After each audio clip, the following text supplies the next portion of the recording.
Paano parusahan ang lalaking manloloko? Yon.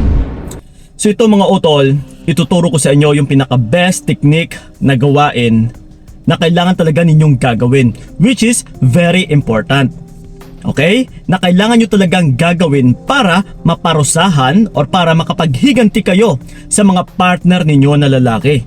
So dalawang bagay lang naman ito utol na pinaka-importante talaga sa lahat-lahat. Kasi once na hindi mo ito magagawa ay hindi ka makakaalis sa situation mo na yan.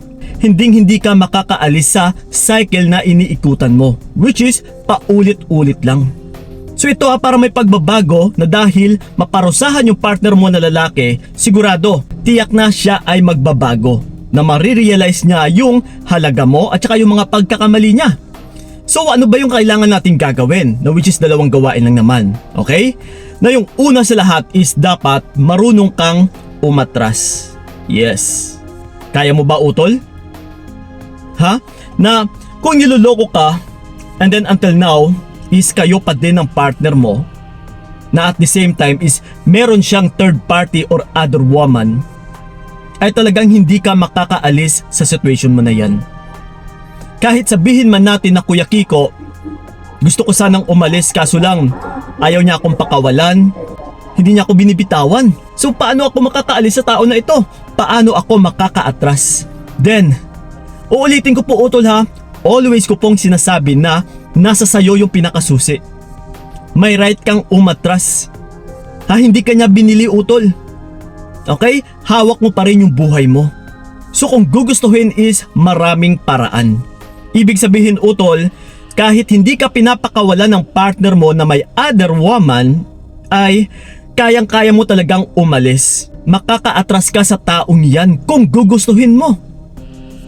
Ha, iwasan mo ng iwasan kasi wala ring magagawa yung lalaki na yan kung ikaw din mismo ay umaayaw or umiiwas. Yes. So ganun po yon kasi napaka-importanting bagay po yung pag-atras talaga once na may third party or may other woman yung mga partner ninyo.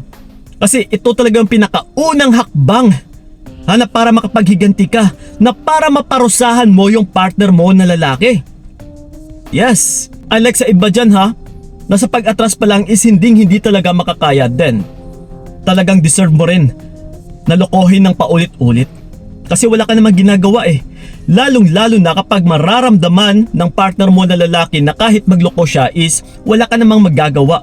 So kapag alam niya na wala kang magagawa, ay talagang uulit-ulitin niya pa ito. Yes, naaapak-apakan niyo yung pagkababae mo. Yung tipong parang wala kang silbi sa kanya. Yung tipong parang ganito lang kaliit yung value mo sa kanya. Na until now is hindi ka pa rin nare-respeto. Yes, dahil hindi ka marunong umatras. Once pumasok ka sa relationship, once marunong kang magpahulog ng iyong loob sa taong yon, ay kailangan marunong ka rin mag-detach. Marunong ka rin dapat tumanggal ng sarili mo sa kanya. Kapag marunong kang magmahal utol ay dapat marunong ka rin umayaw.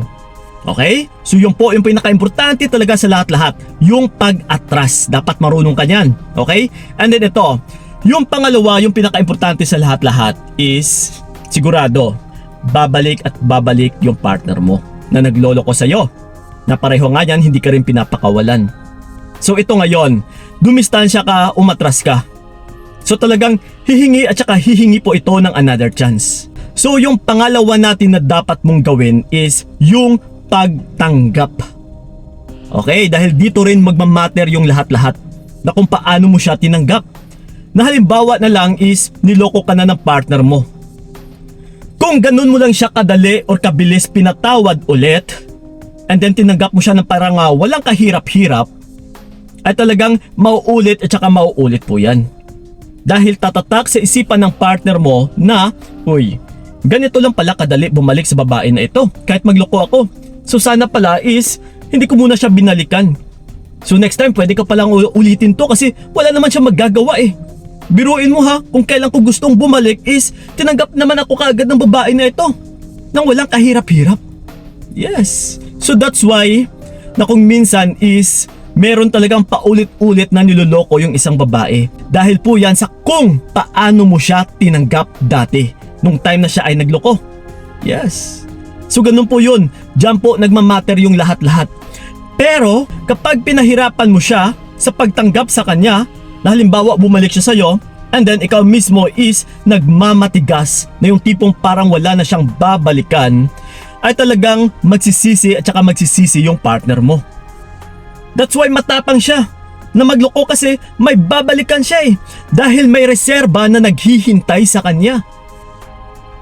So, pero kung inaayawan mo na, kung pinapakita mo na parang wala na siyang babalikan, ay talagang mas matatakot pa yung partner mo. Mas magsisisi siya na uy, ito pala yung sinayang ko. So ngayon, niloko ko siya is wala na pala akong mababalikan. Kasi sa bago niya, sigurado utol sa bago niya is wala pa namang assurance dyan. Hindi pa siya sigurado. That's why, yan po yung isang rason kung bakit hindi ka muna pinapakawalan.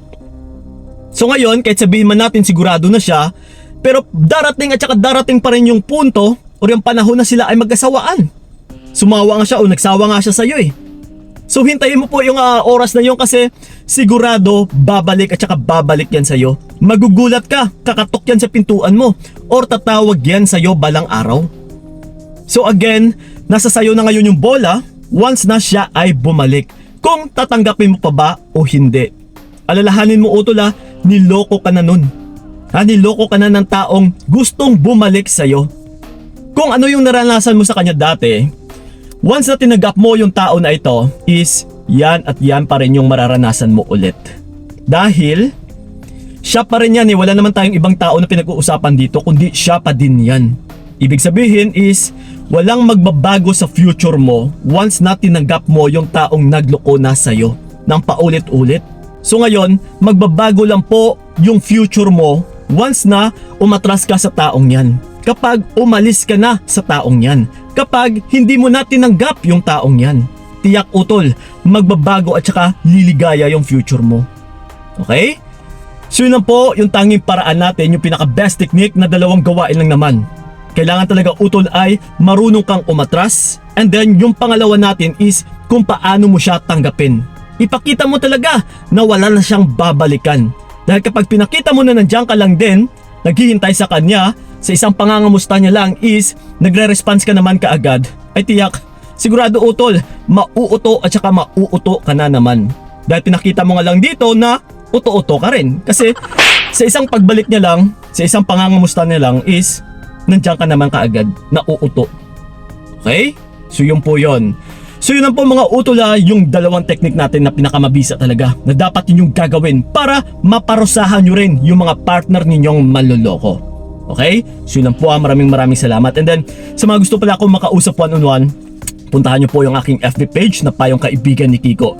Payong Kaibigan ni Kiko kasi meron din tayong FB page na Payong ni Kiko pero hindi na tayo gaano active doon. So dito po tayo ngayon sa Payong Kaibigan ni Kiko. Doon nyo ko ipipm. Okay? So na po maraming salamat talaga. So ingat kayo.